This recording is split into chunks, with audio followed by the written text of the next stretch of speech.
Hello, everyone, and welcome back to the Voxcaster podcast. We are back again with another episode. As you guys know, on Wednesdays, we do an episode featuring Kim and her Loonshrine Studios book club. So, obviously, I'm just going to let Kim take it away. Hi, everyone, and welcome to the first official episode or transmission of the Loonshrine Studios Book Club. As you know, we started last week with Horus Rising, a very daunting first book to start with, as Max probably knows.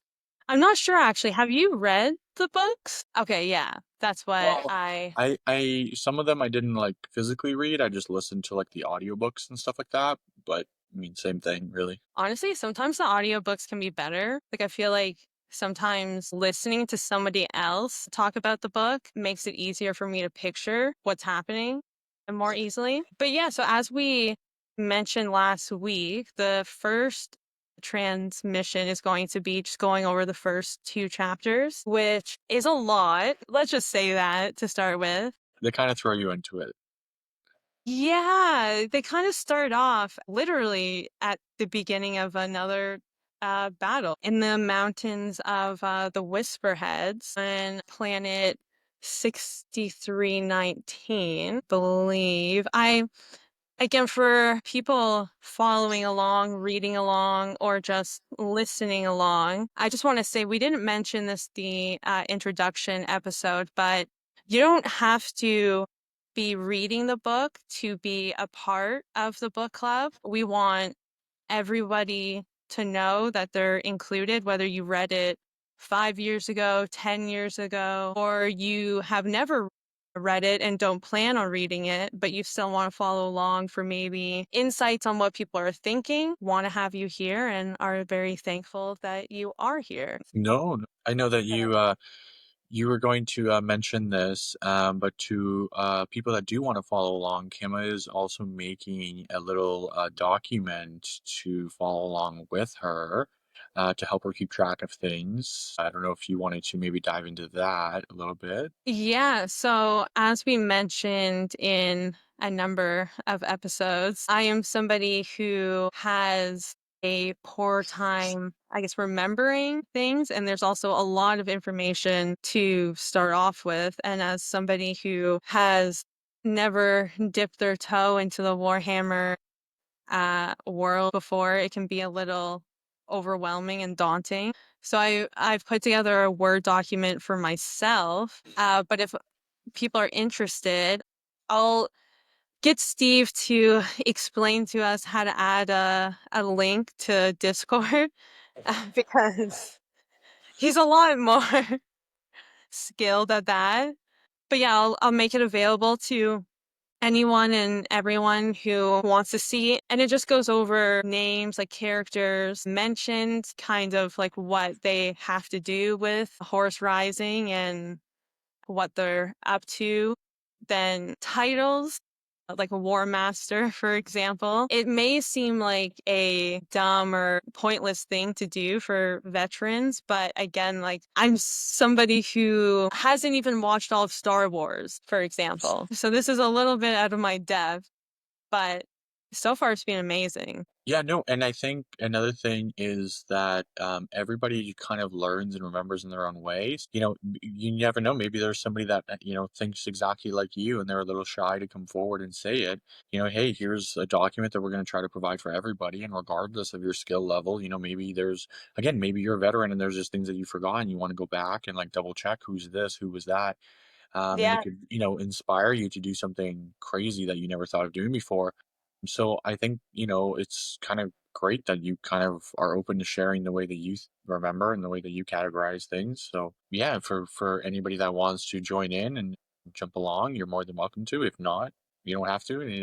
We hope you do, but as long as you're having fun in the hobby, that's all that really matters to us at the end of the day. Yeah, exactly. We're fans of the hobby making podcasts for fans. Seriously. But yeah, so one of the first things that I noticed was that there's no lull into the drama, or they don't build up to it. They kind of just throw you into the start of battle and kind of which is kind of fitting because I feel like that is very very Warhammer and very Yeah, it's right into the thick of it. yeah. And like the way that I'm actually very surprised because of, once again, like I've never read a Black Library book, but just how professional it is and how well written it is. It reminds me a lot of like series like The Hobbit. No, yeah, of course. I mean, they do have a lot of great writers, and especially when you're starting off with somebody like Dan Abnett, phenomenal writer on very, very high up on most people's, you know, tier of authors or whatever. So yeah, no, I think the the the way that he's able to also like jump you into a story but then quickly like align you with everything that's happening and where you are and everything like that is, I think, a gift in its own right. So I Mhm. really think you're going to enjoy the way that he approaches his storytelling. Yeah, so far at the end of chapter 2, I'm already ready to start chapter 3. It's very gripping. Yeah, so I did want to jump back to the first chapter, though, and talk about Loken, who is our main character, it seems like, for Horus Rising. He's the captain of the Luna Wolves, for anyone who has not been introduced to him or knows of him. What do you like Loken, I guess, as a character from what you know of him? I mean, yeah, personally, yeah. I don't want to like dive into it and like give you spoilers and stuff because then, people will react to that their own way. So, I mean, yeah, overall, Yeah, he seems like one thing that also surprised me was how friendly he is, like with his other brothers, with other commanders, like in the Luna Wolves. I wasn't expecting as much like back and forth between them. Like for example, he's talking in the first chapter, I believe. He's talking with Vipus. His name is Neurovipus, I believe. But they're going back and forth with each other, and it's a lot more brotherly and a lot more lighthearted than I expected it to be in a book that's literally all about war and death and carnage. So I really like that you get to actually see a more personable side of them, and it's not just these massive Astartes like figures that are completely separate from humans. yeah, no, and I think as you get more into it, you'll see that like in different like legions and stuff, they tend to have more mannerisms pushing them one way or another, and that's what kind of like this where the separation in a lot of the legions comes from. Mhm. It's just kind of like their different almost ideology of how they approach the same things. Right. Yeah, which is also, I know we're going to be jumping ahead and going back a couple times in this episode, but that kind of brings me to another point that I noticed.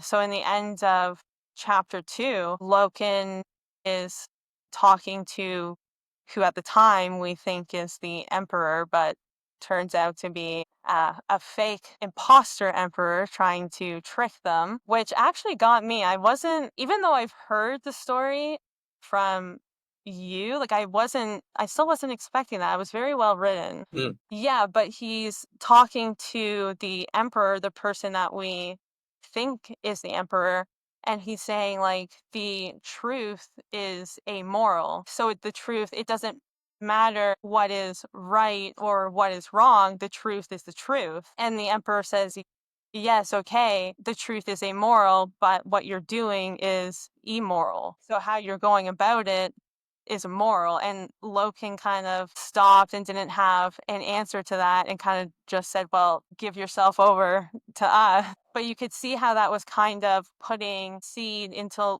Loken's brain, or at least that's what I got from it, is that maybe he's starting, even in the very beginning, starting to think, oh, wait a second, he has a point. Like what we're doing may not be the right way of doing it, of trying to get people on our side, of trying to get believers.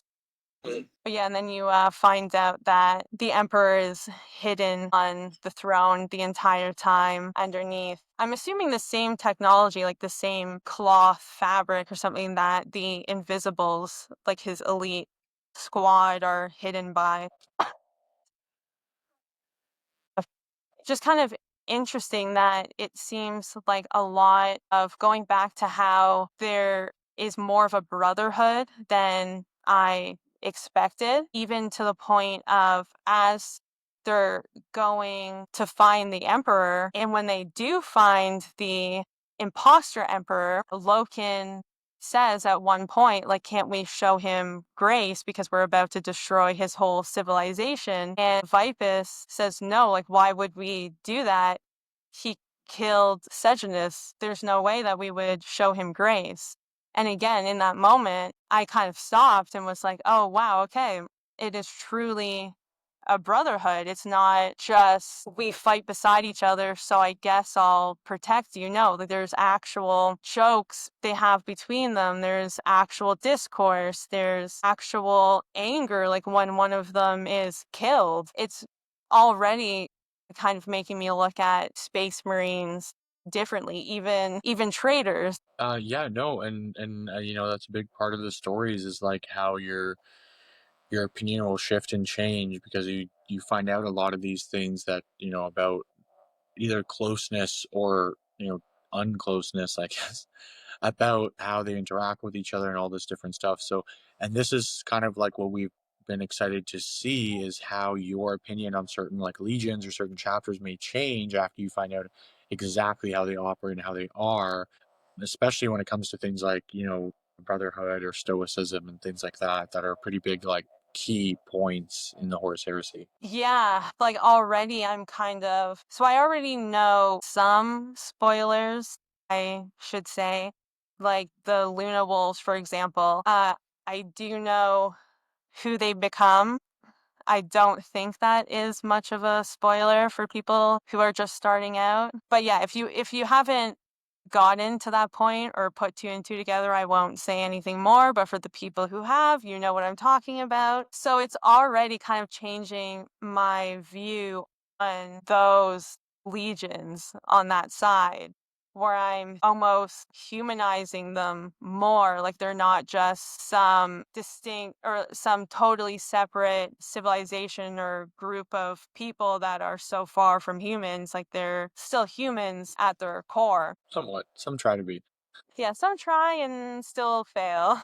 They kind of need to try harder. But another thing that I found kind of noteworthy was just how similar the two sides are, but how different they think they are. Like for Loken, he talks about how sad it is that the people just blindly follow the emperor, like the wrong emperor, and that they just blindly follow him and believe what he says, while it's kind of like, well, aren't you doing the same thing? Aren't you kind of blindly following? And as the imposter emperor said, carrying out immoral acts to ensure that people follow. So it's a very interesting dynamic that I'm sure will only get stronger over the course of the book and will only make you start questioning what side you're really on. That's for sure. And then another thing that I wanted to discuss, which we just were introduced to them in the second chapter, a tiny bit in the very beginning and the very end, but the remembrancers who are in charge of inscribing history pretty much and retelling history, it just starts making you think, and this is in real life as well. It makes you think the things that you're reading and the history that you're being presented, is it accurate or is it how people want it to be portrayed? So the remembrancers getting information to write these stories, they're getting information that benefits the emperor, that makes the emperor, makes Horus look good, and will make people want to follow him and make people want to support him. So it's very, again, it's a very interesting dynamic of, and it starts making you think and question what really is the truth. Do we even really know the truth? Yeah. Well, and I think you're gonna slowly get to those answers as you kind of like dive more into the books, and that's kind of like where there can be some discourse in the community where like, well, they're viewing it right, but to you they're viewing it right, and it's all about perspective at the end of the day, anyways. But it's just very Mhm. interesting to see then how different people view the same stories as well, like through personal experience and stuff like that. So it'd be interesting to see like your take on some of these things, as well as remember trying to remember that it is written from one side, really. Yeah, we're basically reading a book by a remembrancer of the emperor. Pretty much. Yeah, it should be interesting to see how almost biased, I guess, it gets further in the book. Not saying that it's Dan Abnett's doing, but just saying like that's how it seems like it is in the Horus Heresy universe. Everyone thinks they're right and they think everyone else is wrong, but yet they're doing the exact same thing they say the others are wrong for. Yeah, you'll notice a theme start to happen. Yeah. But on that note, was there anything else that you wanted to let our listeners know about the first couple chapters or anything else? I just wanted to wrap things up by just saying how impressed I am so far with the book and with Dan Abnett's writing, and how surprised I am with how fast I'm getting into it and not wanting to put it down. It's going to be really interesting, like we said, going forward, seeing which themes and which characters make it to the very end. So, again, if you're reading, if you're just following along through the podcast, or if you're just joining the conversation to hear what everyone else has to say, thank you for being here, and make sure you turn into the cosmos next week. Thank you, everybody. Have a good one. Bye. Bye.